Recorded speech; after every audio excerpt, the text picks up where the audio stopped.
पहले 100 सब्सक्राइबर कैसे आए?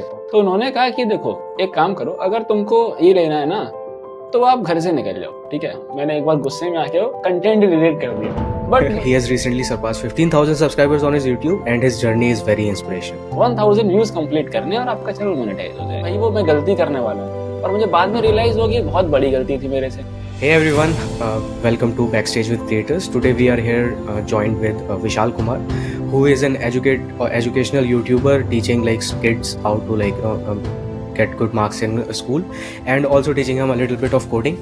So like he has recently surpassed 15,000 subscribers on his YouTube and his journey is very inspirational.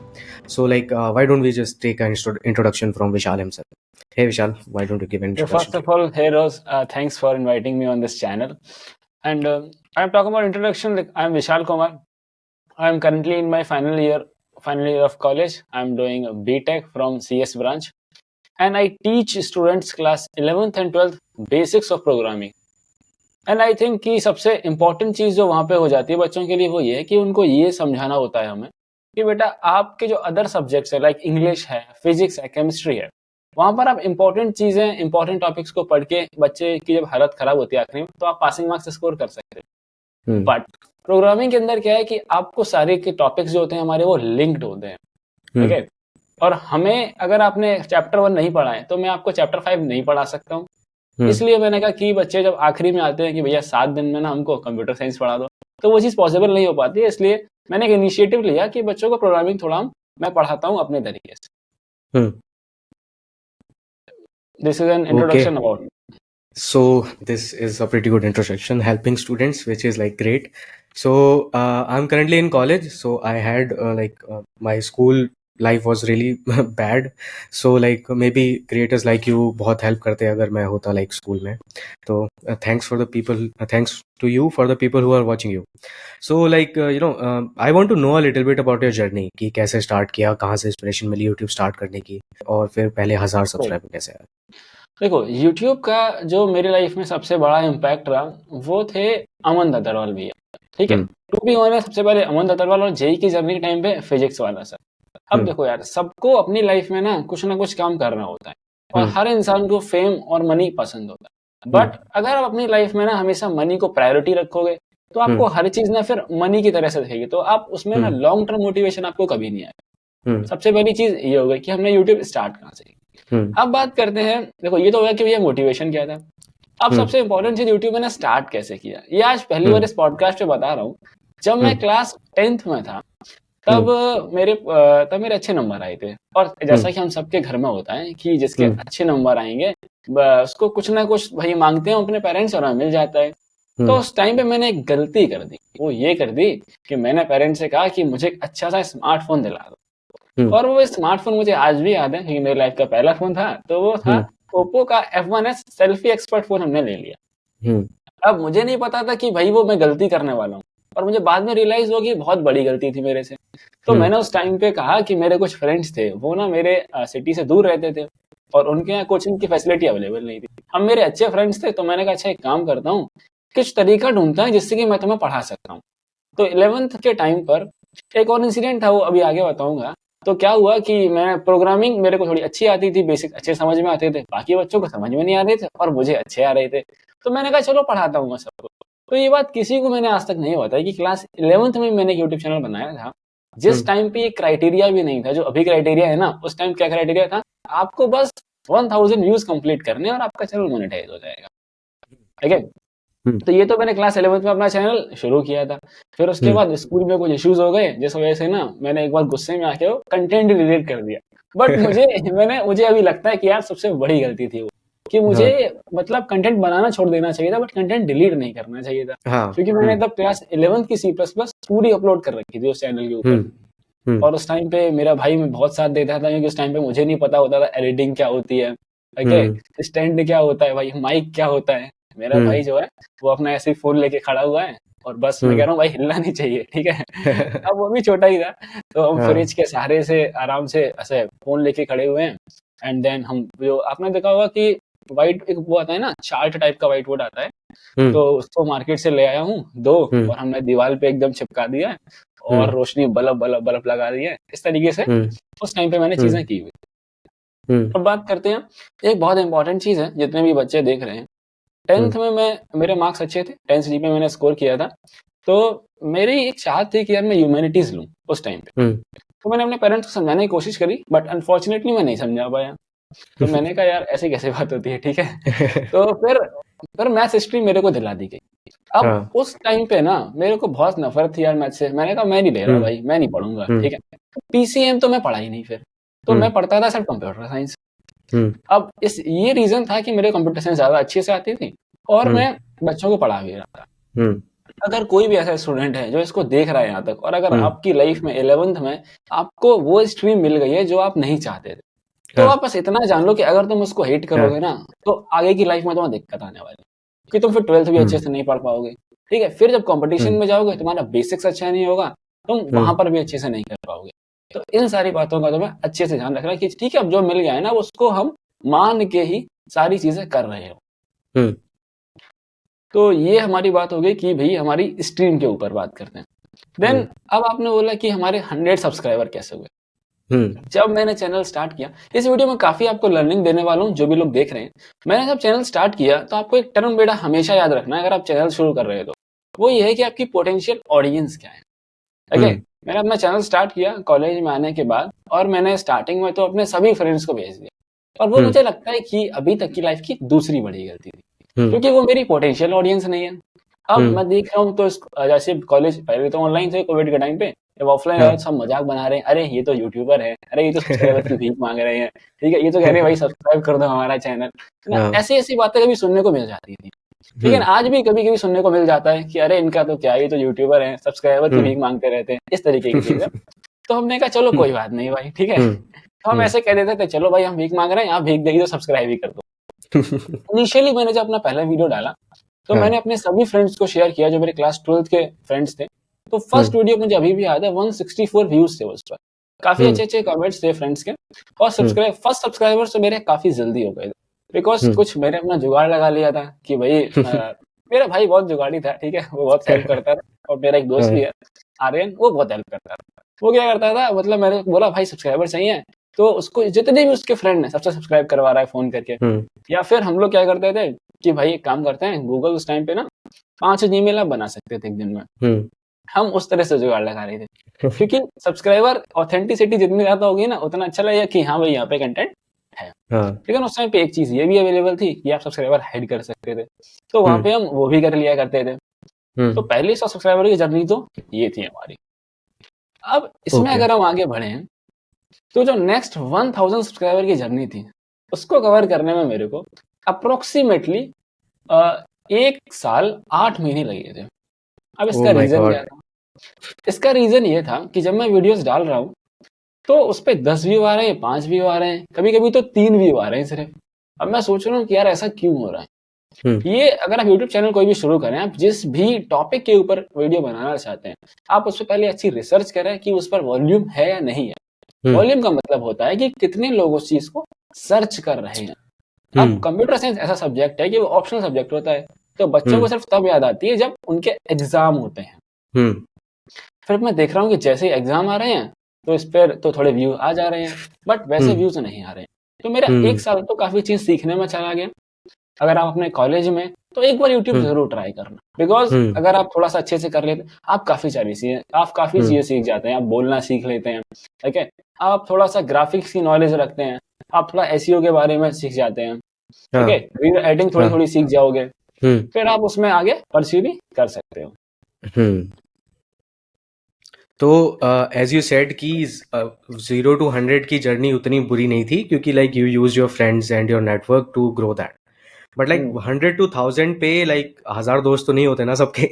1000 दोस्त, at least 1000 दोस्त जो केयर करते हैं वो तो नहीं होते सबके। तो you said it took you 1 year and 8 months.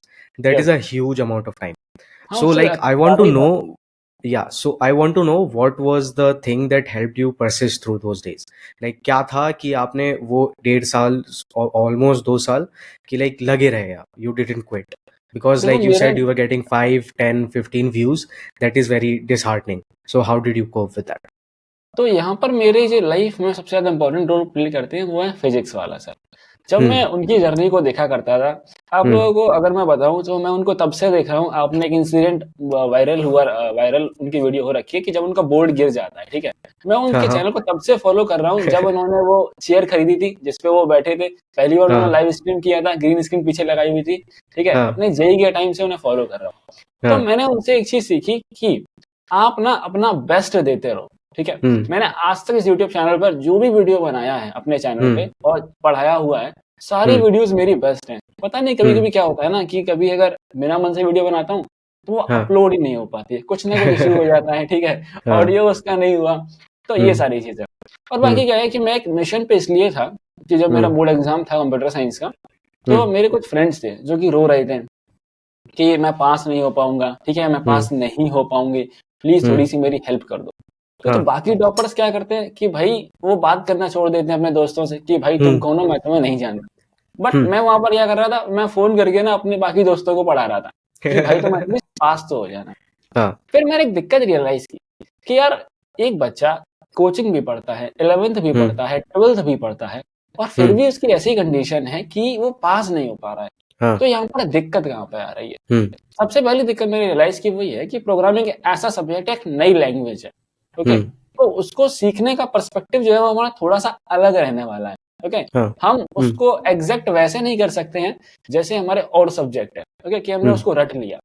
आप हम्म जब भी देखोगे, अगर 11th 12th में स्टूडेंट हो या फिर आप इंजीनियरिंग में भी हो, आप हम्म जब अपने पेपर से पहले एक रात पहले रटना शुरू करते हो ना, या तो पेपर देने के बाद आपको याद नहीं रहता है, ठीक है। हम्म तो हम्म सेम चीज आपकी वहां पर भी प्रोग्रामिंग के साथ में। या तो मेरा ये मोटिवेशन था कि भाई बाकी कोई ऐसे नहीं पढ़ा रहा है और मैं बिल्कुल ऐसे पढ़ाऊँ, तो मैं रिलेट करके पढ़ाऊँ कि ताकि हम्म तुम्हारे 12th में तो अच्छे नंबर आ ही जाए।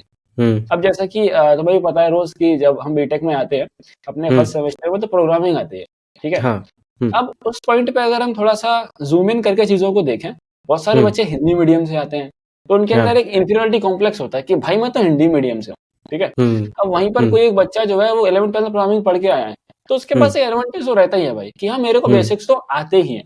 फर्स्ट सेमेस्टर में हम्म आपको बहुत ज्यादा मेहनत नहीं करनी पड़ेगी प्रोग्रामिंग के ऊपर, क्योंकि हम्म वैसे भी काफी देखो आप कॉलेज जाते हो, चीजें चीजें बदलती हैं, एनवायरनमेंट हम्म चेंज होता है आपके आसपास, आपको बहुत सारी चीजें अडेप्ट करनी होती हैं, और फर्स्ट ईयर में एक अलग ही प्रेशर होता है, ठीक है। हम्म बाद हम्म में तो फिर आपको बताइए अपनी लाइफ कैसे चलती है ना। हाँ तो ये था हमारा मेन मोटिव कि मैं इतना ओके चीजों को लेके कंसिस्टेंट रहा, और मैं आज भी हम्म कंसिस्टेंट हूँ। मैंने सिलेबस जब भी बच्चों को कराया है, पिछली बार भी हम्म सिलेबस कंप्लीट किया था, इस हम्म सेशन में भी कंप्लीट किया, और नेक्स्ट सेशन में हम्म फिर हम फिर कुछ अच्छे तरीके से फीडबैक्स लेके बच्चों का सेशन कंप्लीट कर रहे होंगे। So, in a nutshell, like if you want to like keep going, you need to have your motive clear. For example, your motive was helping students. तो लाइक अगर मोटिव यस। क्लियर है कि students को help करना है, भले ही 15 student की help हो रही है लेकिन हेल्प तो हो रही हम्म है। Okay, understood. So once like you got to a 1000 subscribers, like what were your thought process then? Like you wanted to go to 10,000, you wanted to do something else. What was your thought process देखो, at that point of time? To be honest अगर मैं बात करूं, हर YouTuber का सपना होता है कि भाई मेरा सिल्वर प्ले बटन कब आएगा, गोल्ड प्ले बटन कब आएगा, ठीक है। हाँ लेकिन मेरा थॉट प्रोसेस ये था कि हाँ एक बार की मैं बात बताता हूँ। हम्म मेरा 1000 हुआ था, मुझे याद है 22 सितंबर हम्म 2022 की डेट है। उस दिन मेरा हम्म 1000 सब्सक्राइबर कंप्लीट हुआ था।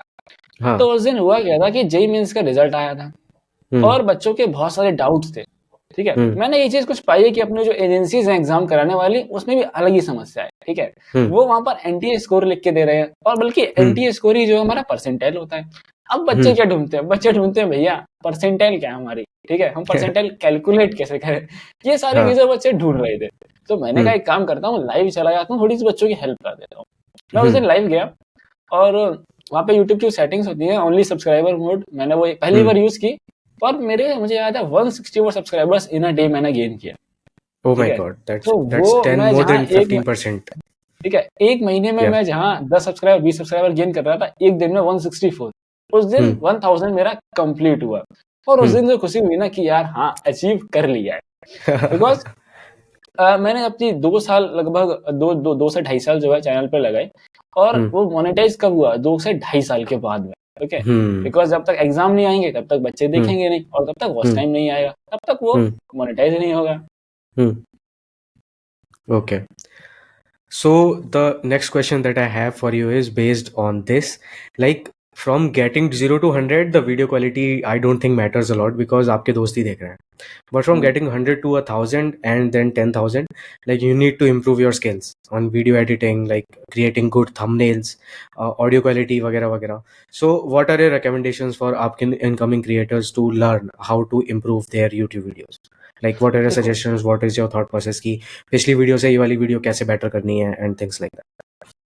देखो अगर मैं बात करूं एजुकेशन सेक्टर के अंदर, अगर आप आना चाहते हो और आप कुछ कंटेंट अपलोड करना चाहते हो, ओके, फॉर एग्जांपल मैं बेसिकली बात करूंगा लेक्चर्स के लिए सबसे पहले. तो आपको इनिशियल स्टेज में बिल्कुल चैनल शुरू करना है, तो आपको ध्यान देना है कि आपकी लाइटिंग ठीक हो, ठीक है. कैमरा अच्छा नहीं बहुत है, कोई बात नहीं, हम उस कैमरे में अच्छा वीडियो बना पा रहे हैं कैसे भी, ओके. थोड़ा सा लाइटिंग का आपको ध्यान देनी है. आपको देखना है कि आपके जो वीडियो रिकॉर्ड कर रहे हो उसमें कोई डिस्टर्बिंग एलिमेंट तो नहीं आ रहा है, ओके. जैसे जो भी स्टूडेंट्स अगर मेरे चैनल पे जाके देखोगे, तो जब मैं पढ़ाता हूँ वीडियो रिकॉर्ड करता हूँ, तो सिर्फ मेरे में वो लाइक व्हाइट बोर्ड ही आता है, उसको एक बोर्ड कह सकते हो, एक बोर्ड टाइप का कैनवास एरिया ही आता है, बाकी एक्स्ट्रा एरिया में कुछ भी नहीं रखता हूँ, ताकि मैं जो लिख रहा हूँ उस पर फोकस कर. साथ में दूसरी चीज आपको हमेशा ध्यान रखनी है क्रिएटर की जर्नी में कि आपके कॉम्पिटिटर्स क्या कर रहे हैं. अगर आप अपने ही बजट में कैसे भी करके थोड़े से और एफर्ट्स मार के अपने कॉम्पिटिटर के आसपास कंटेंट बना सकते हैं, तो बहुत अच्छी चीज है, ओके. भैया हमारे पास महंगा फोन नहीं है, कोई बात नहीं.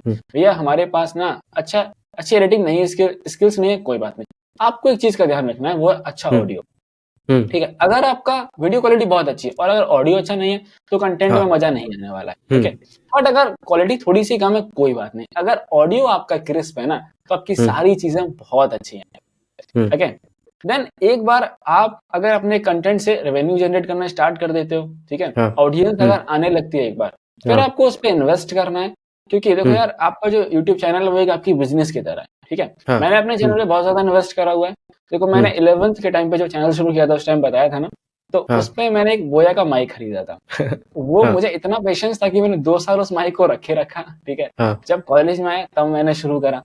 फिर उसके बाद तो हमने कुछ अपनी तकनीकें लगा के उस माइक को एक्सचेंज कर लिया, ठीक है. फिर हम उस माइक को यूज करता रहा जब तक मेरे पास था. बट जैसे ही मेरे पास बजट ने मेरे को अलाउ करा, पॉकेट ने अलाउ करा, हमने तुरंत एक नए माइक पे अपग्रेड किया, ठीक है. अभी मैं करंटली DJI का माइक यूज कर रहा हूँ, ठीक है, जो कि मैंने सेल में लिया हुआ था.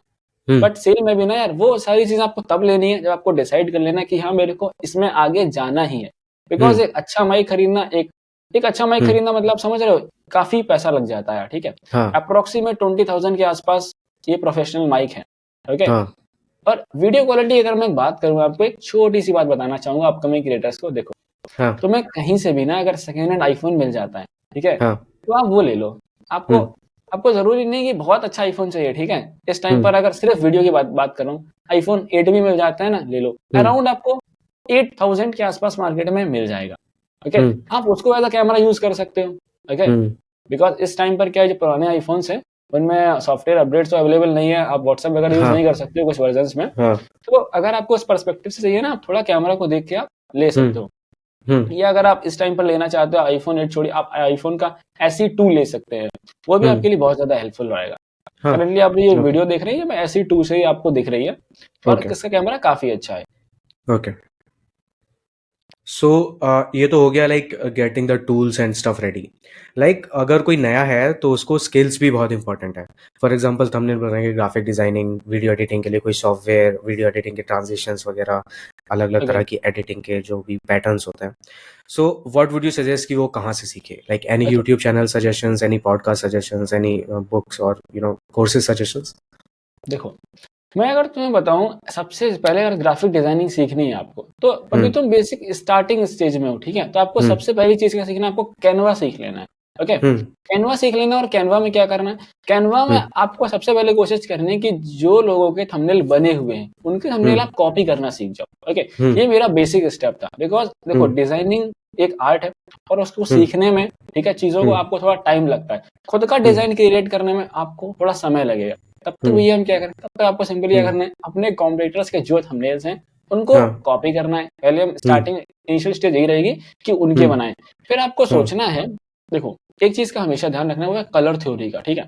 आपके थंबनेल में आप कहाँ पे कौन सा कलर यूज कर रहे हो, उससे फर्क पड़ता है कि यूजर का जो मतलब यूजर जैसी पहली बार देख रहा है ना, सबसे पहले वो क्या चीज देख रहा है, ठीक है. आप क्या दिखाना चाहते हो थंबनेल में, ओके. तो थंबनेल में तो मेरे पास एक मेरा फ्रेंड था लिंक्डइन से मुझे मिला था, सुमित करके, जो कि इस टाइम पर जितने भी आपके टॉप थंबनेल यूट्यूब पर चल रहे हैं वो वही डिजाइन करता है। तो उसने मेरे को ये चीज सिखाई थी कि थंबनेल पहले तो मैं बेसिक बना रहा था, बेसिक तो मैंने यूट्यूब से सीख लिया। ओके, जीएफएक्स मेंटर नाम का एक चैनल है, वहां से मैंने काफी सारी चीजें अभी मैं आपको बताऊंगा। तो आपको क्या करना है, सबसे पहले टिप ले लो कि थंबनेल का बैकग्राउंड कभी भी ब्लैंक नहीं रखना है, ठीक है, कोई ना कोई फोटो आपको वहां पर लगानी है और ऑपेसिटी थोड़ी सी कम रखनी है वहां की। ओके, देन अगर हम बात करें तो थंबनेल्स को एजुकेशन के अंदर आपको थोड़ा सा ये कोशिश करनी है कि जो आपके कॉम्पिटिटर है वैसा हो, बट कुछ हटके होना चाहिए। जब तक कुछ हटके नहीं होगा तब तक आपका सीटीआर नहीं इंप्रूव होगा।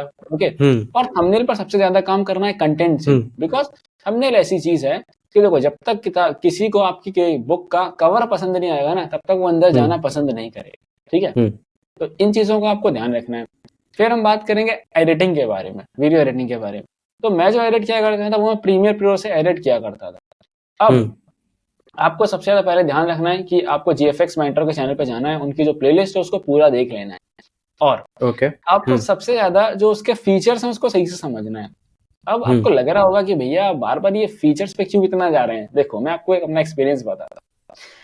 प्रीमियर प्रो में एक फीचर होता है ऑटो सिंक्रोनाइजेशन नाम से, जिसमें कि अगर आपने 2 क्लिप रिकॉर्ड की है तो उनके on the basis of voice की जो वेव्स होती हैं वो ऑटो सिंक हो जाएगा। ओके, बट ये फीचर मुझे पता चला 1.5 साल के बाद में। तो मैं, ठीक है, इस फीचर से पहले मैं क्या करता था कि मैं अपने लैपटॉप पर अलग से रिकॉर्ड कर रहा हूँ और फोन पे अलग रिकॉर्ड कर रहा हूँ। ठीक है, एंड देन मैं मैनुअली उनको बैठ के सिंक कर रहा हूँ। ठीक है, तो बहुत टाइम लगता था यार कि कभी ना कभी वो आगे चला जा रहा है, वो पीछे चली जा रही है क्लिप। तो इन सारी बातों को आपको ध्यान रखना है। आपको कोशिश करनी है जितना ज्यादा आप चीजें ऑटोमेट कर सके वो आप कर लें। ओके, आपके सोशल मीडिया आइकन्स जो आपके नीचे आपको देखने को मिलते हैं, ओके, तो उन सभी चीजों को ऑटोमेशन में करके रखना है। ठीक, बाकी आप एक सॉफ्टवेयर है अभी कैपकट, काफी ट्रेंडिंग में चल रहा है। अगर आपको और अलग रील वगैरह बनाना चाहते हैं, ठीक है, या फिर आप अलग कोई टाइप का कंटेंट बना रहे हैं जिसमें थोड़ी एडिटिंग और अच्छी कर सकते हैं, तो आप वो भी करिए। जैसे ध्रुव राठी के आप लोगों ने कंटेंट देखा होगा, तो उनके कंटेंट में क्या है, इट्स ऑल अबाउट कि आपका जो हम इसको एक टर्म बोलते हैं कि आपका जो फोकस है, सॉरी रिटेंशन जो टाइम है ना, वो रील्स के टाइम पे बहुत ज्यादा कम हो गया है। ठीक है, तो आपने देखा होगा ध्रुव राठी के में 3 सेकंड के अंदर एक ना एक कट लगना बहुत ज्यादा जरूरी है। ओके, तो अब एजुकेशन वीडियोस में तो हम ऐसा कुछ नहीं कर सकते हैं बहुत ज्यादा, बट आप वहां पर ये चीजें कर सकते हैं अदर जो भी आप कंटेंट बना रहे हैं। ओके, सो अभी आपने बताया क्लिक थ्रू रेट के बारे में, रिटेंशन के बारे में। Also like we all know कि लोगों का रिटेंशन लाइक फोकस टाइम बहुत कम हो गया है, लोग बहुत जल्दी फोकस लूज कर देते हैं। तो लाइक उसके लिए यूजुअली यूट्यूबर्स क्या करते हैं जो एजुकेशन स्पेस में नहीं होते हैं, नॉर्मल वीडियोस बना रहे हैं, बहुत सारे कट्स लगा देते हैं, there are images and stuff like that, something is happening on the video all the time. So like what do you suggest for YouTubers to look at कि कौन कौन से एनालिटिक्स उन्हें अपने डैशबोर्ड पे देखने हैं, जैसे रिटेंशन पे फोकस करना है, सीटीआर पे फोकस करना है, इंप्रेशंस पे फोकस करना है, और किन चीज़ों पे कैसे फोकस करना है, और कौन कौन सी चीज़ें उनको कैसे इम्प्रूव करनी है। देखो, एज अ बिगिनिंग, ठीक है, जब आप बिगिनिंग में स्टार्ट करते हो तो आपके लिए सबसे ज्यादा इंपॉर्टेंट रहेगा कि आप सबसे यूट्यूब पर सर्च करने वाले हो एसईओ क्या है, एसईओ क्या है। ठीक है, तो का जो एक तरीका है वो मनीष सर है, उन्होंने बता रखा है, उनका एक वीडियो देख लेना आप, उसमें उन्होंने प्रॉपर बता रखा है कि वही बेस्ट तरीका है। आपको क्या करना है, आपको जो मेन कीवर्ड है वो सबसे पहले लिखना है टाइटल में, उसके बाद थोड़ा सा जो सेकंड कीवर्ड है, ठीक है, फिर उसके बाद उसके वो लिखना है, देन आपको अपना नाम लिखना है, एंड देन लास्ट में जो भी आपकी लैंग्वेज है, इन हिंदी और इन इंग्लिश, वो आपको लिख देना।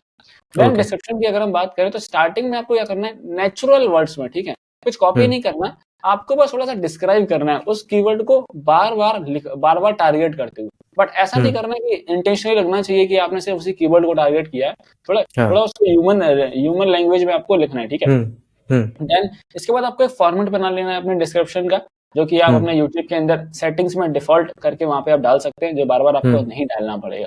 जैसा मैंने कहा ना, चीजों को ऑटोमेट करने की कोशिश करनी है।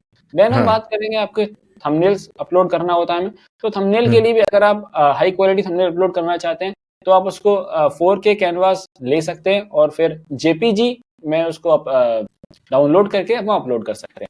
हाँ, देन आपको प्लेलिस्ट सेक्शन होता है, वहां पर प्लेलिस्ट सेक्शन को आप यूज कर सकते हैं। वो बहुत ज्यादा अच्छी चीज है। आप हर वीडियोस में एक प्रॉपर प्लेलिस्ट आपकी बनती रहेगी यूट्यूब पर, तो ऑडियंस को बहुत ज्यादा बेनिफिट होगा। अगर प्लेलिस्ट में से कोई एक वीडियो देखती है तो बाकी सारी वीडियो जो है वो राइट साइड में आपको देखने को मिल जाती है, जिससे कि आपके और चांसेस रहेंगे कि वीडियोस आपके वॉच किए जाए। देन आपका रहता है टेक्स्ट सेक्शन। तो टेक्स्ट आपको हमेशा रिलीवेंट टेक्स्ट ही डालने होते हैं, ठीक है। सबसे पहले आपको डालना है आपका जो है मेन कीवर्ड, उसके बाद थोड़ा सा कीवर्ड से दूरी बनाते बनाते कीवर्ड्स आपको डालते रहने हैं, ओके। फॉर एग्जांपल बताता हूँ, जैसे मेरा टॉपिक है functions in class 12, functions in class 12 Python, ये मेरा एग्जैक्ट टॉपिक है। तो मैं इसके टेक्स्ट कैसे लिखूँ?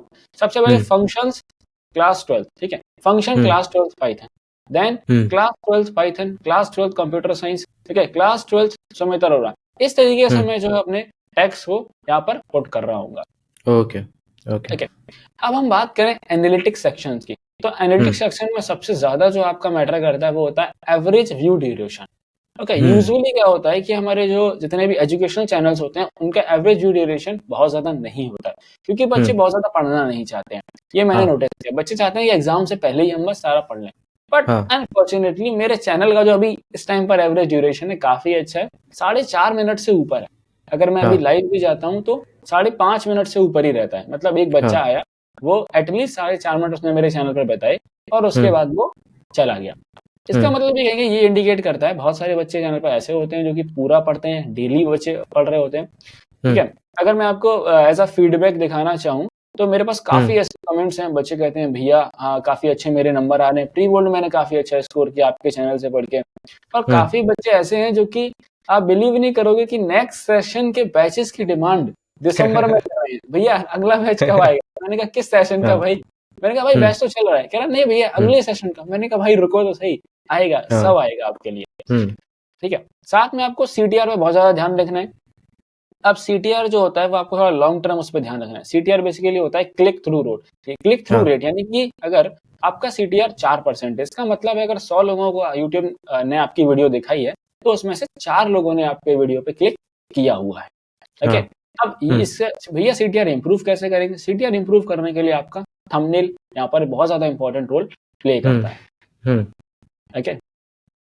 ओके, सो यू सेड कि कुछ स्टूडेंट्स थे जो पूछते थे कि मतलब अगला कब आ रहा है, ऐसा कब आ रहा है। तो what are your thoughts on building an loyal and engaged community? कि फॉर एग्जांपल लोगों के सब्सक्राइबर होते हैं मिलियन और उनको मिलियन में से 100 लोगों को भी मतलब नहीं है क्रिएटर से। So how do we build that connection with our audience की मतलब they are loyal, they want to see us talk, they want to learn from us. What are your thoughts on building engaged communities? अगर हमें engage community बनानी है तो हमेशा हमें क्या करना है कि पहली चीज हमेशा उनकी सुननी रहेगी, है ना। जैसे बहुत सारे बच्चे मेरे पास बोलते हैं, अभी रिसेंटली की बात बताता हूँ, क्या था कि मेरे भी अभी सेमेस्टर एग्जाम चल रहे हैं, ठीक है। तो बच्चों ने कहा भैया मेरा एक चैप्टर बचा हुआ है 17 नंबर और मेरा कल एग्जामिनेशन है। मेरे पास 4 से 5 बच्चों ने कहा।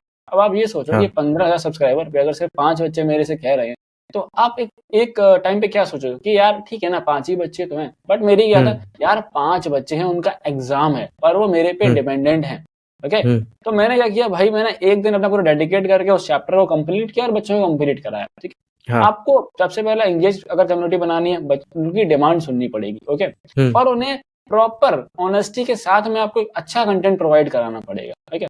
तीसरी चीज, आपको कहीं ना कहीं उनकी जो डेली लाइफ है ना उसमें एंटर करना है। कैसे एंटर करना है? आपको व्हाट्सएप पे चैनल बना लेना है, ठीक है, ठीक है, या फिर आप टेलीग्राम पे चैनल बना सकते हो ताकि आप जहां वो इजीली जा रहे हैं आप वहां पहुंच जाओ। आप बच्चों को बोल सकते हो इंस्टाग्राम पे फॉलो कर लो, ठीक है, अपनी स्टोरीज पुट कर सकते हो जिससे वो आपसे रिलेट कर जाए। जैसे बहुत सारे मैंने बच्चे देखे हैं कि मैंने कोई मोटिवेशनल अगर पोस्ट लगाता हूँ इंस्टाग्राम पे या मैं कुछ अपलोड कर रहा हूँ तो बच्चे कमेंट करते हैं अच्छा भैया ये बात तो भैया हमें भी बहुत ज्यादा अच्छी लगी, बच्चे लाइक करते हैं। तो ऐसे हमें उनकी डे टू जो लाइफ है ना उसमें रिलेवेंसी थोड़ी सी क्रिएट करनी है, ठीक।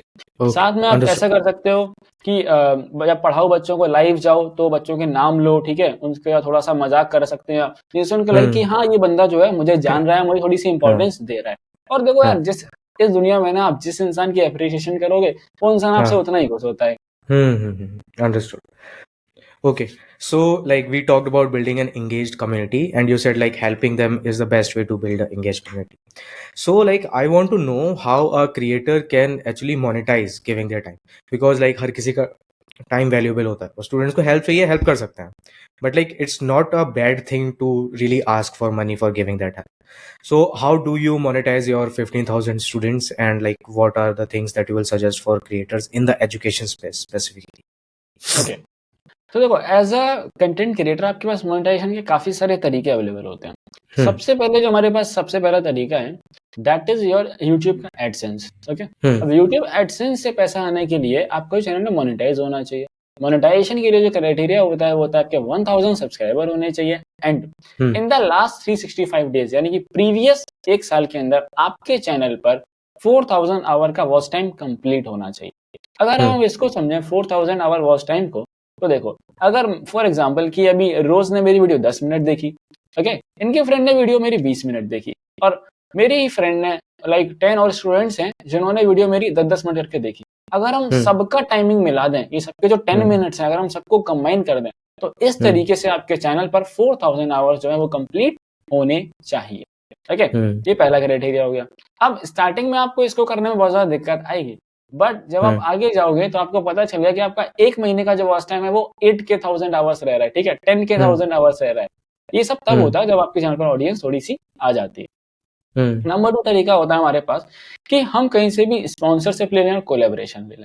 अब एजुकेशन के अंदर सबसे बड़ी दिक्कत क्या है कि यार अगर आपका चैनल एजुकेशन में, तो आप सिर्फ एजुकेशन वालों के साथ ही कोलैब कर सकते हो. ठीक है, अब इसमें क्या है कि आप किसी भी कोचिंग के कोर्सेज को प्रमोट कर सकते हो. ठीक है, उनके कोई भी बैचेस को प्रमोट कर सकते हो. ठीक है, बेसिकली देखो आपको पैसा तब मिल रहा होगा जब आप अपनी जो ऑडियंस है उसको कहीं और भेज रहे होगे. अब ये बात आपको हमेशा ध्यान रखनी है कि अपनी ऑडियंस को वहीं भेजना है जो कि उनके काम की चीजें हैं. ठीक है, अब ऐसा नहीं कि भाई आज जो है ना मैं बैटिंग एप्स का प्रमोशन शुरू कर दूं. ओके, तो बच्चे भैया ही क्या कर रहे हो. ठीक है, तो इन सब चीजों का भी आपको ध्यान रखना पड़ेगा. नेक्स्ट, अब एजुकेशन के अंदर तीसरा अपने पास तरीका है कि बहुत सारे बच्चे डिमांड करते हैं भैया हमको लाइव पढ़ना है, बिकॉज बच्चों की लाइव क्वेरी सॉल्व हो जाती हैं. तो आप क्या है कोर्सेज को लॉन्च कर सकते हो. ओके, देन अब इसके बाद मेरे पास जो एक तरीका था वो ये था कि मेरे नोट्स थोड़े से अच्छे थे और बहुत सारे बच्चे मेरे से डिमांड करते थे, तो मैंने उनको नोट्स को भी एज अ मोनेटाइजेशन किया था और बच्चों को मैंने अवेलेबल कराया. अब मैंने बच्चों की आदत देखी है, वो ये है कि अगर आप बच्चों को जितना देते जाओ ना वो उतना उन्हें और चाहिए होता है. ठीक है, मैंने देखो ऐसा, ठीक है, आप ये सोचिए कि मैंने बच्चों को पूरा सिलेबस, ठीक, कंप्लीट सिलेबस, ठीक है, फर्स्ट चैप्टर से लेकर लास्ट चैप्टर तक with the best explanation, with the best quality, सब कुछ मैंने बच्चों को प्रोवाइड करा है. But still few students are भैया नोट्स फ्री में दे दो ना. अब मेरा नोट्स को जो पेड करने का है ना, 2 रीजन है. सबसे पहला रीजन, अगर मैं नोट्स आपको फ्री में दे दिया आप पढ़ोगे ही नहीं, आप लेक्चर्स को वॉच नहीं करोगे, और वॉच नहीं करोगे चीजें समझ में नहीं आएंगी. अगर चीजें समझ में ही नहीं आएंगी तो नोट्स लेके कोई मतलब ही नहीं है. आप प्रिंट आउट में पैसा वेस्ट करके उन्हें रख लोगे, क्योंकि जब तक प्रोग्रामिंग समझोगे नहीं, चाहे आप नोट्स ले लो, आप चाहे किताब ले लो, कोई चीज आपकी मतलब की नहीं होने वाली. ओके, और दूसरा रीजन ये था नोट्स को सेल करने का कि जो बच्चे बिल्कुल लास्ट में आ रहे हैं, ठीक है, तो उनके लिए चलो नोट्स इंपॉर्टेंट होते हैं और वो नोट्स को ले सकते हैं और वहां से वो अच्छे से पढ़ सकते हैं. बिकॉज बुक पर अगर जाएंगे तो बुक आपको पता है कि 700-750 पेज की बुक है. ठीक है, तो वहां पर उनका बहुत ज्यादा टाइम वेस्ट हो रहा होगा. तो मैंने प्रॉपर एक क्रिस्प तरीके से नोट्स अपने बनाए थे और बच्चों को डिलीवर भी किए थे. Okay, so like since we are at this topic, let's discuss about the mindset of Indian students. कि like इतना मुश्किल क्यों होता है like उनको उनसे like you know अपने टाइम के लिए like सबका टाइम इंपॉर्टेंट होता है, टाइम की वैल्यू होती है, टाइम की वैल्यू मनी में भी कैलकुलेट कर सकते हैं, तब भी students don't want to give money to the creators who are spending time to help them. इसके बारे में like what do you think, because you have been in this for so मेरे को ना मेन रीजन ये लगता है कि जब तक हम अपने टाइम की वैल्यू करना नहीं सीखेंगे ना, जब तक हमें नहीं पता कि यार हमारा जो टाइम है उसकी भी वैल्यू है, तब तक हम कभी दूसरे के टाइम की वैल्यू कर ही नहीं सकते. फॉर एग्जाम्पल भाई मेरे पास अगर ये आज पेन है, ठीक है, और मेरे को अगर नहीं पता कि जो मेरा पेन है ये वैल्यूएबल चीज है, ठीक है, इसको मुझे नहीं तोड़ना है, इसे बर्बाद नहीं करना है, ओके, जिस मनी से मैंने खरीदा है वो बहुत मेहनत से आता है, तब तक हम दूसरे का चाहे सस्ता पेन हो या चाहे बहुत महंगा पेन हो उसकी वैल्यू नहीं करेंगे, उसको भी जाएंगे तोड़ देंगे. तो सिमिलर चीज हमारे साथ यहाँ पे होती है. ठीक है, आपको एज अ स्टूडेंट की आपको वैल्यू करनी है और अपने टाइम की. ओके, आपको देखो कई बार क्या होता है ना कि कुछ चीजें आपको फ्री में मिल जाती हैं, बट हम फ्री में चीजें ले लेते हैं, और ऐसे आपने देखा होगा इस टाइम पर टेलीग्राम पे कोर्सेज लोग फ्री में डाउनलोड कर लेते हैं. तो डाउनलोडेड जो है ना वो हमेशा रखे रहते हैं. मेरे लैपटॉप में बहुत सारे कोर्स डाउनलोड पड़े हुए हैं, तो वो पड़े हुए हैं. क्यों पड़े हुए हैं? जब आप पे करते हो ना किसी को, तो आपके अंदर सबकॉन्शियसली आपको लगता है कि हम यहाँ से ना कुछ गया है, ठीक है, कुछ यहाँ से डेबिट हुआ है, तब आप वहां से थोड़ा जाओगे, आप मेहनत करके पढ़ना चाहोगे, ओके। हाँ और जो भी स्टूडेंट्स हैं, जब कल को वो जब क्रिएटर बनेंगे, तब उन्हें चीज समझ में आएगी, यार एफर्ट्स तो बहुत जा रहे हैं, ओके। अगर मैं अपने इसमें थोड़ा सा ऐड करूं, तो स्टार्टिंग में क्या था कि मेरे पास इतने कोई वो तो नहीं थे, साधन नहीं थे, ठीक है, आज भी मेरे पास ऐसा कुछ नहीं है, बट जब मैं चीजें सीख रहा था, मैं जब वीडियोस अपलोड कर रहा था, तो अभी भी मेरे ऐसे ऐसे वीडियोस पड़े हुए यूट्यूब के ऊपर, क्योंकि जब भाई गर्मी का सीजन होता है, ठीक है, जून में, तो मैं पूरा पसीने से नहा रहा हूँ, बट वीडियोस बनाए जा रहा हूँ, ठीक है। तो अब यार, अगर कोई आपको इतने डेडिकेशन से पढ़ा रहा है, आप उसकी चीजें ले रहे हो, आप उनको, आपकी लाइफ बेटर हो रही है ना, तो अगर आपको कुछ सॉर्ट ऑफ अमाउंट देने को है, तो आप ऑब्वियसली दीजिए, ओके। आप ये सोचिए कि आप ऑफलाइन क्लास में जा रहे हैं, आपकी ऑफलाइन क्लास में आपको इतने अच्छे से पढ़ाया भी नहीं जा रहा है, आपको कंप्यूटर पर चीजें प्रोग्रामिंग चला के भी नहीं दिखाई जा रही है, ओके, टीचर को आपसे बहुत ज्यादा मतलब नहीं है, but still they are charging you 50,000 for computer science, okay, offline market का फीस है। बट अगर वहीं पे कोई क्रिएटर आता है और अगर आपको सिर्फ 3,000 के अंदर आपको अच्छे से कोर्स करा रहा है, ठीक है, इंक्लूडिंग 3,000 अपने नोट्स तक प्रोवाइड करा रहा है, आपको गाइडेंस दे रहा है, ठीक है, 24/7 डाउट ग्रुप बना हुआ है, वहां पे जब भी डाउट पूछते हैं आपके डाउट सॉल्व करे जा रहे हैं, ओके। एंड देन आपको कोई प्रोग्राम समझ में नहीं आता है, तो हम चला कर भी दिखा रहे हैं, ठीक है, इतनी सारी चीजें जिससे कि आप अच्छे से समझ सकें, तो फिर आपको चीजें थोड़ी सी इन्वेस्ट करनी चाहिए, ताकि वो टीचर भी ग्रो कर पाए एज अ इंडिविजुअल, बिकॉज कल को अगर लाइफ में आप भी कुछ काम करोगे ना, तो आप भी कहीं फ्री में काम नहीं कर रहे हो, okay. Okay, so this was very insightful. So I think we are at the end of the podcast today.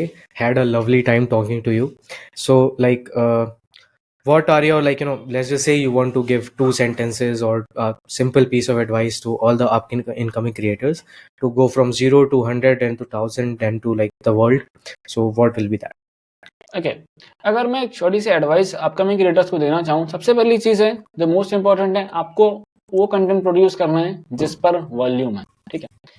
अगर आप कोई ऐसा कंटेंट जो आपका पैशन है, जैसे मेरा पैशन था कि मैं बच्चों को पढ़ा कर ही रहूंगा, ठीक है, आज मेरे पास ऑडियंस है, 2 साल पहले नहीं थी, ठीक है, मेरे को पता है मेरे को कितना कुछ लोगों से सुनना पड़ता था कि भाई ये क्या कर रहा है, 10 व्यू आ रहे हैं, 5 व्यू आ रहे हैं, ठीक है, पेरेंट्स भी लाइक ये क्या है, ये 2 ही लोग तो देख रहे हैं, 250 सब्सक्राइबर में क्या होगा, ठीक है, घर थोड़ी चलने वाला, ये सारी चीजें। तो आपको क्या करना है, आपको एक अपनी सोर्स इनकम, साइड इनकम ना जनरेट करनी है, ठीक है, ताकि आप अपना जो पैशन है ना, उसको आप सस्टेन कर पाए लॉन्ग टर्म में, बिकॉज आप इसमें चीजें पुट कर पाए, ठीक है, आप अपने एफर्ट्स पुट कर पाए, अगर आप चीजें नहीं सीख पा रहे हैं, आप लोगों को हायर कर पाए और उनसे काम करा पाए, ओके। दूसरी चीज है कि आपको हमेशा मार्केट में अपने कॉम्पिटिटर पे नजर बना के रखनी है कि वो क्या कर रहे हैं, बिकॉज कॉम्पिटिटर जो है ना, अगर आप नजर नहीं बनाओगे तो आप बिल्कुल मतलब मार्केट से आउट हो जाओगे, ये बात आपको ध्यान है। फॉर एग्जाम्पल, अगर आप कोई फैक्ट रिलेटेड वीडियो बनाते हो, जैसे दुर्गाठी बनाते हैं, ठीक है, इस तरीके से, तो आपको क्या करना है, आपको ये देखना है कि अभी इस टाइम पर मार्केट में क्या चल रहा है और लोग किस बारे में बात कर रहे हैं। तो इसका मतलब क्या है, इसका मतलब इनडायरेक्टली हमारा पॉइंट 1 ही है कि वॉल्यूम किस चीज पर ज्यादा है। अगर आप वॉल्यूम पर वीडियो बनाओगे तो आपके चांसेस हाई रहेंगे, अगर आपका थंबनेल थोड़ा सा भी ठीक है, कि आपको वॉल्यूम मिले। तीसरी चीज ये है, आपको अपना कंटेंट बना के रुकना नहीं है, आपको ऐसे रुकना है कि भाई मैंने तो कंटेंट डाल दिया, अब भाई मेरी अब मैं बैठा हूँ किस्मत के भरोसे, ठीक है, किस्मत में होगा तो व्यू आ जाएंगे, नहीं आ जाएंगे, ऐसा नहीं करना है। हमें क्या करना है, रिलेवेंट कम्युनिटीज जो है ना हमारी, फेसबुक पर जाना, फेसबुक पे आज बहुत ऑडियंस है, फेसबुक पे पेज बना लो, वहां पर ही वीडियो अपलोड कर दो अपना, ओके। देखो वीडियो तो सेम ही है, इतना एफर्ट हमारा गया, यूट्यूब पे हमने अपलोड किया, फेसबुक पे भी अपलोड कर दो। अगर आप शॉर्ट्स वीडियो बना रहे हैं, तो बाकी जो प्लेटफॉर्म्स हैं इस टाइम पर, ठीक है, काफी सारे शॉर्ट प्लेटफॉर्म्स हैं, उन पर भी आप साथ में अपलोड कर दो, बिकॉज अपलोड करने में कितना टाइम जा रहा है, आपको ऑडियंस कहीं से भी मिल सकती है। देन आपको क्या करना है, फेसबुक पर ग्रुप्स को ज्वाइन करना है, रेलिवेंट ग्रुप्स को ज्वाइन करना है, और वहां पर अब आप कहोगे भैया हम फेसबुक ग्रुप तो ज्वाइन कर लेते हैं, लेकिन हमारी पोस्ट डिक्लाइन कर दी जाती है, वो अपलोड नहीं करने देते हैं। कोई बात नहीं, देखो यार फेसबुक में बहुत सारे ग्रुप्स हैं, कुछ तो आपको ग्रुप ऐसे मिलेंगे। आपको सबसे पहले करना क्या है, आपको फॉर एग्जाम्पल मैंने 20 ग्रुप्स ज्वाइन किए, सब में मैंने एक बार पोस्ट डाली, अब मान लो कि 15 ने मेरी डिक्लाइन कर दी, 5 ने मेरी क्या है एक्सेप्ट कर ली, तो मेरे को बाकी जो 15 ग्रुप्स हैं उनको उन ग्रुप से बाहर निकल जाना है, ठीक है, उनको रिमूव कर देना है, ओके। अब बाकी जो हमारे ग्रुप्स रहेंगे ना, उनमें हम अपनी कंसिस्टेंसी के साथ पोस्ट डाल रहे होंगे, वहां से आपको ऑडियंस मिलती है। आप यकीन नहीं मानोगे, मैंने रिसेंटली एक चैनल बना रहा था, एक्सपेरिमेंट किया था, एक नई वीडियो मैंने अपलोड की, उसमें यूट्यूब से कोई व्यू नहीं आया, फेसबुक पर मैं गया, मैंने उसको शेयर किया ग्रुप्स में, 164 व्यूज मिले, ठीक है, as a new hmm channel काफी था उस टाइम पर उस चीज के लिए। हम्म तो इन बातों का हाँ आपको ध्यान रखना है। नेक्स्ट, हम्म अगर तुम्हें लगता है कि ये जो चीज तुम कर रहे हो वो कुछ आगे जाके बहुत बड़ा बनने वाली है, तो have hmm faith in yourself और चीजों को करते रहो, ठीक है। हाँ अपने दोस्तों को बताने की जरूरत नहीं है, हर चीज आपको अपने व्हाट्सएप के, फेसबुक के, इंस्टाग्राम के स्टेटस पे लगाने की जरूरत नहीं है, हर चीज आपको दुनिया को दिखाने की जरूरत नहीं है, ठीक है। जब सब्सक्राइबर्स हो जाएंगे आपके, आपका नाम बन जाएगा, तब ऑलरेडी लोग उस चीज को देख रहे होंगे। Okay, this was really good advice. So I hope you guys loved the podcast that we had today. And if you want more, you can obviously subscribe to get notifications about upcoming podcasts and stuff like that. We'll be talking about how to grow as a creator, monetize. So thanks for watching.